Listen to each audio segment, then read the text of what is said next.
Hi friends, ஒரு quick ரெசிபியும் அதோட side dish கொண்டு வந்திருக்கேன். கோகனட் ரைஸும் பொட்டேட்டோ ஃப்ரையை வந்து பெரிய பெரிய ஸ்லைஸாக வெட்டி அதுக்கப்புறம் அதை வந்து நல்லா கொதிக்கிற தண்ணியில் ஒரு 1-2 நிமிஷம் வரைக்கும் நல்லா கொதிக்க வைங்க. அது கொஞ்சம் சாஃப்ட் ஆன உடனே அதை எடுத்து தண்ணியை வடிச்சிருங்க. அதுக்கப்புறம் அதில் வந்து மசாலா போட்டு வச்சுருங்க. அந்த நடுவில் நீங்கள் சோறு வடித்து வச்சுக்கிடுங்க. அந்த தண்ணி பொட்டேட்டோவில் தண்ணியை எடுத்துட்டு இருக்கிற தண்ணி எடுத்துட்டு இது வெள்ளைக்கூடு, உப்பு, மஞ்சத்தூள், மிளகாத்தூள், கொஞ்சோண்டு இது ஓமம், கொஞ்சம் காயம் இது போட்டு கொஞ்சம் தயிர் போட்டு கொஞ்சோண்டு அரைச்சிக்கிடுங்க. அதுக்கப்புறம் திருப்பி இன்னும் கொஞ்சம் தயிர் போட்டு நல்லா மை போல் அரைச்சிக்கிடுங்க. அதுக்கப்புறம் அரைச்ச பிறகு இந்த மசாலாவை அந்த பாயில் பண்ணி வச்ச பொட்டாட்டோவில் போட்டுருங்க.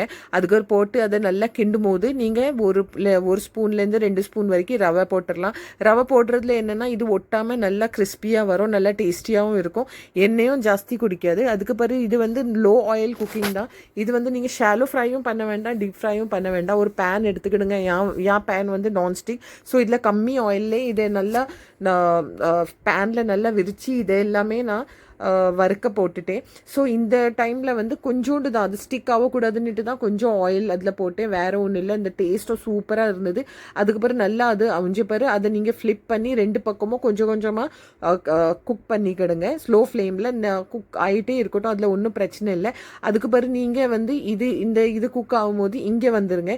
இங்கே வந்து சோம்பு எடுத்துக்கிடுங்க, கொஞ்சோண்டு 1 ஸ்பூன் போல். அப்புறம் தேங்காய் இதை மட்டும் அரைச்சி தனியாக எடுத்துக்கிடுங்க. அப்புறம் எண்ணெய் சூடு பண்ணிக்கிடுங்க. எண்ணெயில் நான் இந்த ஜோக் ரொம்ப பண்ணுவேன், நிறைய எண்ணெய் ஊற்றிட்டு அதுக்கு பிறகு எடுத்துருவேன். ஸோ இந்த எண்ணெயில் வந்து கொஞ்சம் முந்திரி காயை வந்து வறுத்து அது தனியாகவே அந்த சட்டியில் வச்சுருங்க. அதுக்கு பிறகு கடுகு, ஜீரகம் போட்டு பச்சை மிளகா, கருப்பூலை போட்டு நல்லா வதக்கிடுங்க. அதுக்கு பிறகு அந்த ஸ்டேஜில் அது நல்லா வாசனை வந்த பிறகு நீங்கள் வந்து இந்த ஸ்டேஜில் அரைச்சி வச்ச இந்த துருவாக அரைச்சி வச்சு தேங்காய் போட்டுருங்க. சோம்பு போட்டு ரொம்ப இதை வந்து பேஸ்ட் மாதிரி அரைக்க வேண்டாம், துருவலை தான் அரைக்கணும். அந்த இதை போட்டு அதை கொஞ்சம் லேசாக வறுத்துருங்க, தேங்காய் பச்சை வாசனைலாம் போகிறதுக்கு. அதுக்கு பிறகு உங்களுக்கு வந்து அதை ரைஸில் வந்து மிக்ஸ் தான் பண்ணும். இந்த நடுவில் வந்து இந்த பொட்டேட்டோ வந்து ஒரு சைடு நல்லா வெந்துட்டு அதுக்காக அடுத்த சைடு ஃப்ளிப் பண்ணுறேன். இப்போ அதில் இருக்கிற மசாலாவும் மேலே தடவிட்டேன், வேஸ்ட் பண்ணக்கூடாதுன்னுட்டு. அதுக்கு பிறகு இந்த பாருங்கள், இந்த ஸ்டேஜில் நான் கொஞ்சம் வேர்க்கடலை வறுத்து வச்சு வேர்க்கடலை இருந்தது அதுவும் போட்டுட்டேன். அந்த வேர்க்கடலை எல்லாம் தேங்காய்லாம் போட்டு இது கோகோனட் ரைஸ் தயார் பண்ணியிருக்கேன். Simple, easy, 1 pot recipe. அவ்வளோதான் ஃப்ரெண்ட்ஸ், ஆயிட்டு.